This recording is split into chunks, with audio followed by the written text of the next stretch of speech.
दया काका, I am extremely sorry, पण तुमच्यासाठी ही गोष्ट मी मान्य करू शकत नाही. I am sorry.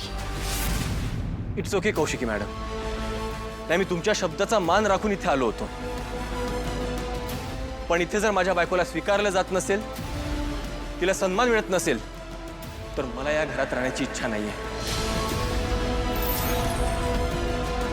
आमचं लग्न झालंय, अर्धांगिनी ती माझी. मी तिला आयुष्यभर सोबत राहण्याचं वचन दिलंय. तिचा अपमान झालेला मला चालणार नाही. आणि तिला सोडून मी या घरात येऊ शकत नाही.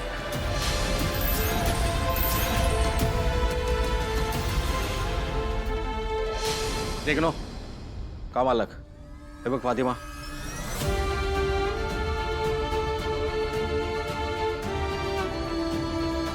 केडी, मला माहिती आहे हे सगळं तुझ्यासाठी खूप अवघड आहे. दयानंद खांडेकरांच्या समोर 24 तास असणं तुला जमणार आहे का? तुला जमवावंच लागेल केदार. आणि हे मिशन तुझ्यासाठी जास्त चॅलेंजिंग असणार आहे तारिणी. कारण तुमच्या दोघांचं लग्न झालंय हे म्हटल्यानंतर तुझ्या घरचे रिॲक्ट कसे होतील हे आपल्याला कोणाला सांगता येत नाही. आणि खरं काय ते त्यांना आपल्याला सांगता येणार नाहीये. मला माहिती आहे सर, पण मी जे काय करते ते फक्त आणि फक्त माझ्या आईसाठी. तिच्या बाबतीत नक्की काय घडलं हे मला शोधता येणार आहे. तिच्यावर जे काही आरोप लागले ते मला पुसता येणार आहेत. आणि माझ्यासाठी ह्यापेक्षा जास्त महत्त्वाचं दुसरं काहीच नाहीये. पण सर, खांडेकर आम्हाला ऍक्सेप्ट करतील? त्यांना करावंच लागेल. तुला तर त्यांनी बोलवलेलं आहेच. आणि तारिणी तुझी बायको बनून आली म्हटल्यानंतर कौशिक खांडेकर समोर दुसरा पर्याय सुद्धा नसेल. आणि एकदा का या मिशनवरती गेलात की मागे फिरता येणार नाही. जोपर्यंत मिशन गृहप्रवेश पूर्ण होत नाही तोपर्यंत आम्ही परत येणार नाही. माझा हा डिसिजन फायनल आहे. तारिणीशिवाय मी या घरात येणार नाही. तारिणी, चल.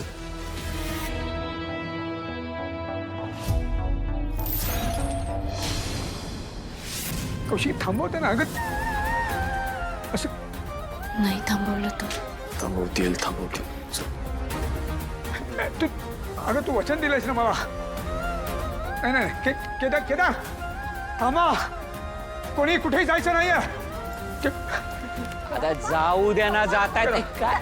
या इकडे. भाऊजी अहो. केदार, तुझी बायको तारिणी सुद्धा याच घरात राहील. या. ही तारिणी या घराचा उंबरठा ओलांडणार नाही.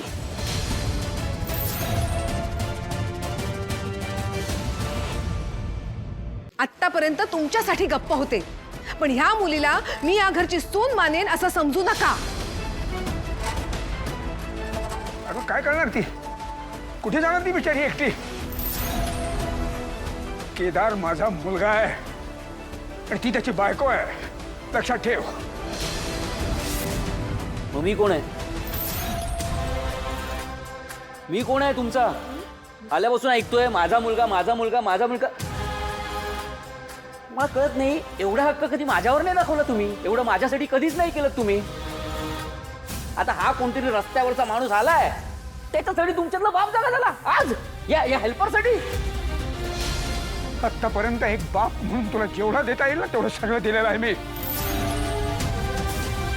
खरा अन्याय तर माझ्या केदारवर झालेला आहे. एवढी वर्ष मी साधं माझं नाव सुद्धा देऊ शकलेलं नाही त्याला. पण आता नाही, आता नाही. लक्षात ठेवा,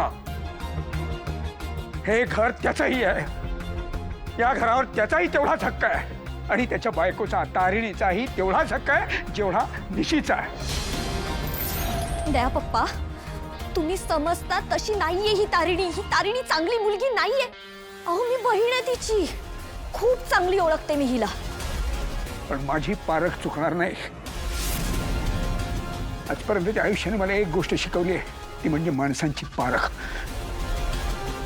तारिणी खूप चांगली मुलगी आहे आणि माझ्या मुलाचं तिच्यावरती प्रेम आहे आणि त्याने तिच्याशी लग्न केलेलं आहे. त्यामुळे एक बाप म्हणून त्या दोघांनाही आता एकत्र ठेवणं हे माझं कर्तव्य आहे. त्यांचा संसार सुखाचा व्हावा यासाठी जे काही करता येईल ते सगळं करणं हे माझं कर्तव्य आहे आणि ते मी करणार. मम्मा प्लीज समजावा ना पप्पांना, ही तारिणी इमोशनल ब्लॅकमेल करतेय. माझ्या घरच्यांनाही काही माहिती नाहीये आणि कोणी बघितलंय यांचं लग्न होताना. हा बस झाला आता. ताई तिथे इथे दे. हे बघे, हे असले नकली फोटो आणि सर्टिफिकेट्स आहेत ना, हे असले 1000 बनवून दाखवीन तुला. स्वस्तात मिळतात खूप आहे. अरे काय बाबा तुम्ही कोणावर विश्वास ठेवताय? हा आला त्या दिवशी म्हणाला मी तुमचा मुलगा आहे, ठेवला विश्वास. आज ही आली आहे, मी तुमची सून आहे, हिच्यावर पण ठेवला विश्वास. उद्या कोणतरी ये लहान मूल, मी तुमचं नातू आहे, करा त्याला वारस घराचा. युवराज, कोणी येतं आणि तुम्हाला मूर्ख बनवून जातं. काय काय चालवलं काय तुम्ही? आज जर हे दोघं या घरात आले ना, तरी ती तुमच्या आयुष्यातली सगळ्यात मोठी चूक असेल, लक्षात ठेवा. मी चूक करत नाहीये, केलेली चूक सुधारतोय मी जी चूक केली आहे ती केदारला माझ्या मुलाला परत करू द्यायची नाहीये. मला त्याच्या प्रेमाला, त्याच्या बायकोला त्याच्यापासून दूर होऊ द्यायचं नाहीये कुठल्याही परिस्थितीत. त्यांची अवस्था आता माझ्यापेक्षा चांगलं दुसरं कोणी समजू शकत नाही. मी नाही जगू शकत ग केदारशिवाय कौशिकी. आतापर्यंत काय काय सोसलंय त्याने, पण आता मी माझ्यापासून लांब त्याला नाही ठेवू शकत ग कौशिकी. ही अपराधीपणाची भावना घेऊन मी नाही जगू शकणार कौशिकी. मी खरंच नाही जगू शकणार. काका तुम्ही प्लीज स्वतःला एवढा त्रास करून घेऊ नका. हे बघा तुमची तब्येत अजून सुद्धा खूप नाजूक आहे. तुम्ही आत्ता हॉस्पिटलमधनं आलाय. नका हो एवढा त्रास करून घेऊ प्लीज. हे बघा, हे लग्न आम्ही आमचं एकमेकांवर प्रेम आहे म्हणून केलंय. आमची इच्छा होती आणि आम्ही आमच्या जबाबदारीवर हे लग्न केलंय. आम्हाला आमची जबाबदारी अशी कोणावरही लादायची नाहीये. काका हे बघा, आमच्या इथे थांबण्याने जर सगळ्यांना त्रास होणार असेल, तुमच्यात वाद होणार असतील, तर आम्हाला इथे नाही थांबायचं. आम्ही इथून जातो. नाही ग, तुम्ही असा इतका त्रास नका करून घेऊ स्वतःला प्लीज. नाही ग बाळा, असं काही होणार नाही. नाही, तुम्हाला असं वाटत नाही पण इथे सगळ्यांच्या मनातलं स्पष्ट दिसतंय. मी इथे येण्याचा निर्णय घेतला, पण आता मला वाटतंय की तो निर्णय मी मागे घ्यायला हवा. तारिणी इथे राहणार नसेल तर मलाही इथे राहायचं नाहीये.